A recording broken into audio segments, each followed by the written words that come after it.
पवित्र अशा श्रावण मासानिमित्त समाचार चौकातील खारीबावडी येथील 45वे अहिर्मुखी ब्रह्मेश्वर लिंग विधिवत पूजनाने भक्तगणांसाठी दर्शनाकरिता खुलं करण्यात आलंय। संपूर्ण श्रावण मासात हे लिंग दर्शनासाठी खुलं राहणार आहे। सोलापूरचं ग्रामदैवत शिवयोगी सिद्ध रामेश्वरांनी सोलापूरच्या पंचक्रोशीत 68 लिंगांची स्थापना करून सोन्नलगीला अर्थात सोलापूरला भूकैलास अशी प्रतिष्ठा प्राप्त करून दिली। 68 लिंगांपैकी समाचार चौक इथल्या खारीबावडी इथं 45वे अहिमुखी ब्रह्मेश्वर लिंग असून ते पाण्यातील लिंग आहे। अत्यंत दुर्मिळ आणि महत्त्वपूर्ण असे हे पाण्यातील लिंग असून वर्षभरात मकर संक्रांतीच्या काळात 5 दिवस आणि संपूर्ण श्रावण मासात हे लिंग भक्तगणांसाठी दर्शनाकरता खुलं करण्यात येतं। दरम्यान सोमवार दिनांक 24 जुलैपासून पवित्र अशा श्रावण मासास प्रारंभ झाला। या पार्श्वभूमीवर शुक्रवार दिनांक 28 जुलै रोजी सकाळी 9 वाजता विधिवत पूजनानं 45वे अहिमुखी ब्रह्मेश्वर लिंग हे भक्तगणांसाठी दर्शनाकरता खुलं करण्यात आलं।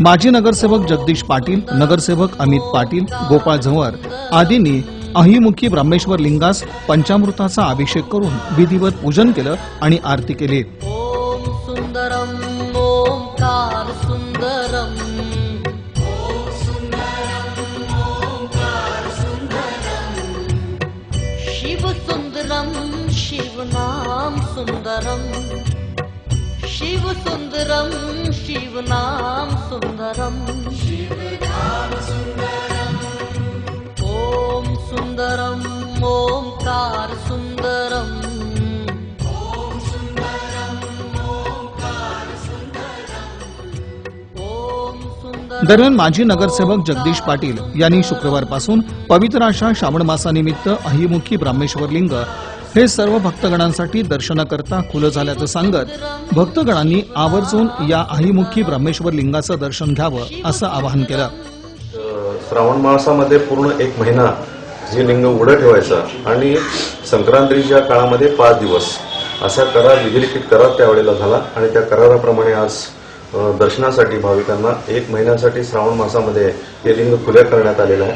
सर्व सद्भक्तांनी सिद्धरामेश्वरांच्या भक्तांनी या लिंगाचं दर्शन घ्यायला हरकत नाही। अनेक वर्ष बंदिस्त असलेलं लिंग खुला केल्यानंतर त्याचं जे उग्र रूप असतं ते उग्र रूप आम्हाला पाहायला मिळतं आणि जे इथे येऊन हे दर्शन घेऊन फुलित होतात त्यांचं निश्चित चांगलं काम झाल्याशिवाय राहत नाही हा आमचा वैयक्तिक अनुभव आहे। तसंच शहरातल्या ग्रामदैवत सिद्धरामेश्वरांच्या भक्तांनी निश्चित 68 लिंगाचं दर्शन श्रावण मासामध्ये करत असतात। या प्रसंगी भजन सम्राट नारायण पारीख, राज गुरगुंटे, बंटी माशाळे, अक्षय बरडोल, प्रभाकर भोजरंगी, कनिष्ठ अभियंता कुंभार, संजय शरणार्थी यांच्यासह भक्तगणांची उपस्थिती होती।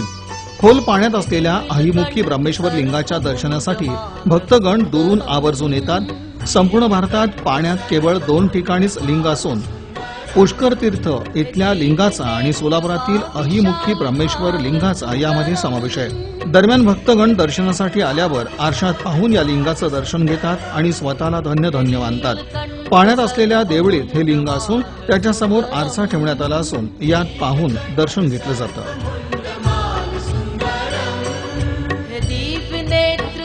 विशाल भाल सुंदरम